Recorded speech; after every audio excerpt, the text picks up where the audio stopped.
अच्छा लाइट चालू और बराबर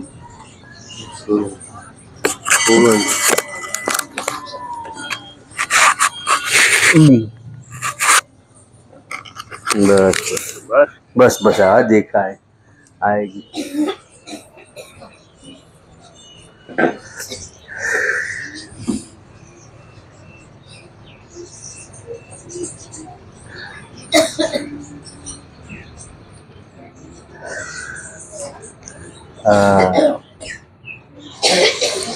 સૌ સત્સંગી વડીલ ભાઈ બહેનોને નમસ્કાર।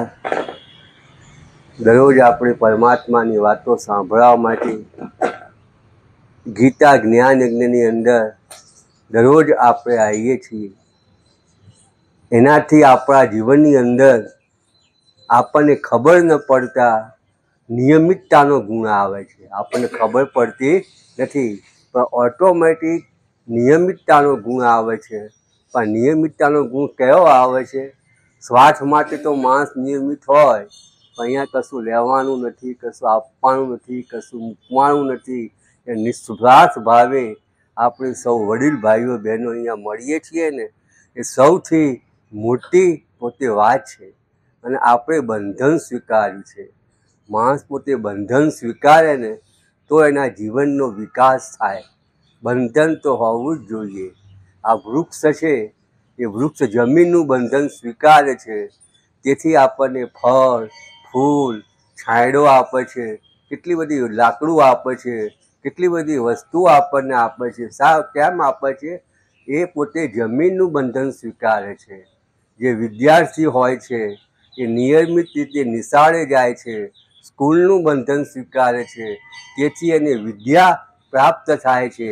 એ જ રીતે સિતાર હોય છે, એ તારનું બંધન સ્વીકારે છે, તેથી સરસ મજાના સૂરો એની અંદરથી નીકળે છે અને આપણે સંગીત સાંભળીએ છીએ। પતિવ્રતા સ્ત્રી હોય એ પતિનું બંધન સ્વીકારે છે, તેથી એ શ્રેષ્ઠ પોતે બને છે અને વેશ્યા પોતે ભ્રષ્ટ પોતે બને છે।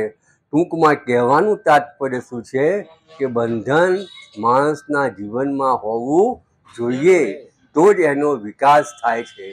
જે માણસ બંધન નથી સ્વીકારતો ને, એનું જીવન મીઠા વગરની રસોઈ જેવું હોય છે। જેના માણસમાં કોઈ પણ પ્રકારનું ધ્યેય નહીં હોતું, એમ આમ તેમ અથડાતો કૂતરાતો પોતાનું જીવન પોતે વ્યતીત કરી નાખે છે અને સંસારની અંદર પોતે આ પ્રમાણે ચક્કર મારતો પોતે ફરતો રહે છે। એ ટૂંકમાં કહેવાનું તાત્પર્ય શું છે કે બંધન જે છે ને એ બહુ જ અગત્યની વસ્તુ છે, જેનાથી આપણા જીવનની અંદર આપણો વિકાસ થાય છે। ભગવાનને આપણે ગમતા થઈએ છીએ। આપણા હૃદય મન અને અંતઃકરણ હળવે હળવે પવિત્ર બને છે, જેની આપણને પણ પોતાને ખબર પડતી નથી। જીવનમાં આવતી મુસીબતોનો આપણે હિંમતથી આપણે સામનો પોતે કરી શકીએ છીએ। આપણે જે વાતો ગઈકાલે કરી હતી, ગીતા ઉપરની પોતે આપણે વાત કરી હતી કે આવતીકાલે આખા વર્લ્ડની સરકાર રચવામાં આવે તો મુખ્ય ગ્રંથ કોને કહેવામાં આવે? મુખ્ય ગ્રંથ ગીતાને ગણવામાં આવે। શ્રીમદ ભગવદ્ ગીતાને મુખ્ય ગ્રંથ કેમ ગણવામાં આવે? કે તેના જે વિચારો છે એ બોધક છે, પ્રેમમય છે અને માણસની ઉન્નતિ કેવી રીતે થાય તેને લગતા છે। તેથી ગીતાને મુખ્ય ગ્રંથ તરીકે એને સ્વીકારવામાં આ પ્રમાણે પોતે આવશે। કારણ કે જે ઇન્ટેલિજન્ટ ક્લાસ છે, જે બુદ્ધિશાળી વર્ગ છે, એ પણ જો ગીતાના વિચારો વાંચશે તેને ખબર પડશે કે આમાં જે કંઈ કહેવાયું છે એ સત્ય આ રીતે પોતે કહેવાયું છે। આપણે ગીતાનો 15મો અધ્યાય બોલીએ છીએ। શા માટે બોલીએ છીએ? ઓછા શ્લોક છે એટલા માટે। ગીતાનો 15મો અધ્યાય છે એ ટોચ ઉપર જાય છે। ગીતાની અંદર જીવ જગત અને જગદીશ એ ત્રણેય તનનો સમન્વય આ પ્રમાણે પોતે બતાવવામાં આવ્યો છે। અને ભગવાન શું કહે છે? ઇતિ ગુહતમ શાસ્ત્રમ। આ એકદમ ગુહ શાસ્ત્ર છે। હે અર્જુન, હું તને આ સંભળાવું છું। હવે શાસ્ત્ર એટલે શું? શાસ્ત્ર એટલે કે જે નિયમન કરે છે તે શાસ્ત્ર। માણસના જે ભૂતકાળના, ભવિષ્યકાળના અને વર્તમાનકાળનું જે જીવન હોય છે એ પહેલાં હતું. આજથી 5000 વર્ષ પહેલાં પણ માણસની એ જ સમસ્યાઓ હતી. આજે પણ એ જ સમસ્યાઓ છે અને આવતા 5000 વર્ષ પછી પણ માણસની આની આ સમસ્યાઓ રહેવાની. તો ગીતા એનું સોલ્યુશન આ પ્રમાણે પોતે આપે છે. એના સિદ્ધાંતો ભૂતકાળ, ભવિષ્યકાળ અને વર્તમાનકાળની અંદર ગીતાના સિદ્ધાંતો બદલાતા નથી. ફક્ત માણસની રહેણી-કરણી અને પોશાકમાં ફેરફાર થાય છે, પણ ગીતાના જે સિદ્ધાંતો છે ને એ તેવા ને તેવા જ પોતે રહે છે. જે પ્રોબ્લેમો, જે સમસ્યાઓ પહેલાં હતી એ આજે પણ છે અને આવતી પેઢીમાં પણ આ સમસ્યાઓ રહેવાની. તો એનું સોલ્યુશન માણસ કેવી રીતે શોધી શકશે? એનું સોલ્યુશન માણસ શ્રીમદ ભગવદ્ ગીતાના ગ્રંથમાંથી પોતે શોધી શકશે. એટલા માટે એક સરસ મજાની વાત પણ છે, એક કવિતા પણ છે. એક ચિત્ર જોયું મેં વિશ્વના પ્રાંગણમાં.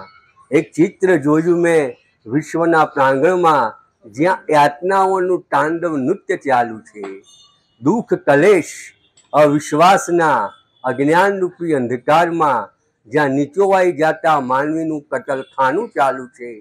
તો આજના ટેન્શન, મેન્શન અને પેન્શનના યુગમાં કહીશું આપણે જગતને સૌ. તો આજના ટેન્શન, મેન્શન અને પેન્શનના યુગમાં કહીશું આપણે જગતને સૌ. થયા છો તરસ્યા તમે? તો છે અમારી પાસે ગીતારૂપી પાણી. સ્વીકાર કરી તેની छिपाओ તરસ તમારી. એટલે શું કહેવા માગે છે કે તમને તરસ લાગી હોય ને તો તમે અમારી જોડે આવો. અમારે તમારી જોડે આવવાની કોઈ જરૂર નથી. આવું ગીતા પશ્ચિમના યુરોપના દેશોને કહે છે કે તરસ તમને લાગી છે, અમને કંઈ તરસ લાગી નથી. અમારી પાસે તો ભગવાન શ્રી કૃષ્ણે જે ગીતા કહી હતી ને એ ગીતા અમારી જોડે છે. તો તમે અમારી જોડે આવો. ગીતારૂપી પાણી અમારી જોડે છે. આટલી ખુમારી, આટલી અસ્મિતા, એ આપણે ભારત દેશમાં જન્મ્યા તો એટલી અસ્મિતા આપણામાં ખુમારી, એટલું ગૌરવ હોવું જોઈએ કે આ ભૂમિ ઉપર ભગવાને પોતે ગીતા કહી છે, પણ આપણને એની કંઈ કિંમત લાગતી નથી. યુરોપમાં તમે જુઓ, કોઈ પણ માણસને બાઇબલ ન આવડતું હોય એવું ભાગ્યે જ બને છે. તમે મુસલમાનોમાં જુઓ, એ લોકો પણ પોતાનો કુરાનનો અભ્યાસ પોતે કરતા હોય છે. પણ આપણું દુર્ભાગ્ય છે કે આપણને ગીતાના અધ્યાય કેટલા, ગીતાના શ્લોકો કેટલા, ગીતા એટલે શું, આખી જિંદગી જતી રહે છે તોય ખબર નથી પડતી. ગીતામાં 18 અધ્યાય છે, 700 શ્લોકો છે. ભગવાન 574 શ્લોક બોલ્યા છે, અર્જુન 84 શ્લોક બોલ્યો છે અને સંજય 41 શ્લોક બોલ્યા છે અને ધૃતરાષ્ટ્ર 1 શ્લોક બોલ્યા છે. આમ કહીને 700 શ્લોકો છે અને એનું યુદ્ધ પણ છે ને એ 18 દિવસનું યુદ્ધ છે. પાંડવો પાસે 7 અક્ષરોની સેના હતી, કૌરવો પાસે 11 અક્ષરોની પોતે સેના છે. એના મહારથીઓ પણ પોતે 18 પોતે હતા. ટૂંકમાં આ બધી વાત આપણને ખબર હોવી જોઈએ કે ગીતામાં કેટલા અધ્યાય છે અને કેટલા શ્લોકો છે. 2-3 શ્લોકનું પાલન પોતે કરવું, વાંચવું જોઈએ. ગઈકાલે આપણે વાત કરતા હતા કે જેવી રીતે આપણા શરીરની અંદર 5 પ્રાણ છે, પ્રાણવાયુ, અપાનવાયુ, ઉદાનવાયુ, વ્યાનવાયુ, સમાનવાયુ, એ લોકોના અલગ અલગ કામ છે. પ્રાણવાયુ આપણા લોહીને પોતે શુદ્ધ પોતે કરતો હોય છે, આપણને ઓક્સિજન મળે છે. અપાનવાયુથી માણસના મળમૂત્રનો ત્યાગ થાય છે. સમાન વાયુ એટલે વાયુ કફ અને પિત્તનું નિયમન કરે છે. ઉદાન વાયુ જે કંઠની અંદર રહેલો છે, જેથી આપણે શું કરીએ છીએ, બોલી શકીએ છીએ. ભગવાને આપણને ખરેખર મન બોલવાનું આપણને જે વાણી આપી છે ને એ સ્વતંત્ર વાણી આપી છે. સ્વતંત્ર રીતે આપણે કર્મ કરી શકીએ છીએ. કંઠમાં ઉદાન વાયુ રહ્યો છે. હવે એનો અર્થ એ પણ થાય છે કે કોઈ પણ માણસ સારું કામ કરતો હોય તો એને પ્રોત્સાહન આપવું જોઈએ.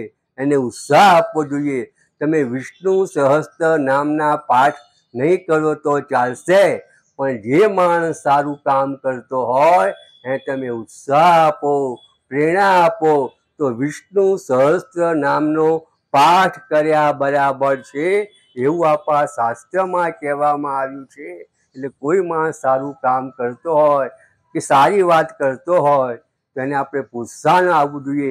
એ ટૂંકમાં શોર્ટમાં આપણે વાત કરી દઈએ કે ઉદાનવાયુ કંઠમાં પ્રમાણે પોતે રહેલું છે. એટલે માણસ પોતાના જે વિચારો હોય છે એ વિચારો પોતે વ્યક્ત પોતે કરી શકે છે, એટલે એને ઉદાન વાયુ કંઠમાં છે.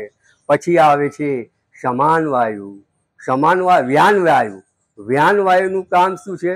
આપણું જે લોહી ખરું ને એ લોહીને શરીરમાં ફરતું રાખે છે, લોહીને આખા શરીરમાં ફરતું રાખે છે. આપણી સંસ્કૃતિ ટકી રહે એનું કારણ શું છે કે આપણા ઋષિ મુનિઓ, સંતો, આચાર્યો, મહંતો, આ મહાન આત્માઓ જે પોતે મહાન પુરુષો હતા એ ફરતા રહ્યા છે. તમે હંમેશા સંસ્કૃતિનો પ્રચાર કરવો જોઈએ અને પ્રસાર કરવો જોઈએ. બેસી રહેવાથી કશું થતું નથી. બેસી રહેવાથી સંસ્કૃતિ કાળના પટની અંદર દબાઈ જાય છે. કાળ પીબતી તદ રસમ. આ કાળ, આ સમય છે ને એ માણસની બધી જ ક્રિયાઓ નષ્ટ કરી નાખે છે. આપણી ભારતીય સંસ્કૃતિ આજે 10,000 વર્ષથી ટકી રહી છે. એનું મુખ્ય કારણ આપણા ઋષિ મુનિઓ, સંતો, મહંતો જે હતા એ આખા વિશ્વમાં પોતે ફર્યા હતા એટલે આપણી સંસ્કૃતિ આ પ્રમાણે પોતે ટકી રહી છે. ગઈકાલે આપણે વાત કરતા હતા કે આપણા ગીતાની અંદર, ગીતા વાંચવી, ગીતામાં એટલી બધી વાતો છે ને એ ટૂંકમાં કહેવી ઘણી મુશ્કેલ છે. આપણે આટલી રીતે સમજી લઈએ કે સૌથી પહેલાં આપણે દૈવી પ્રયત્નવાદ આપણે જોયો હતો કે દૈવી પ્રયત્નવાદ એટલે શું કે ફક્ત પ્રયત્ન કરો એવું નહીં. ફક્ત પ્રયત્ન કરવાથી રાવણ થઈ જાય, પછી હાથ મારો એટલે અમે કે ભગવાનને યાદ કરીએ એટલે અમારું કામ થઈ જાય, એ પણ માનવાની જરૂર નથી.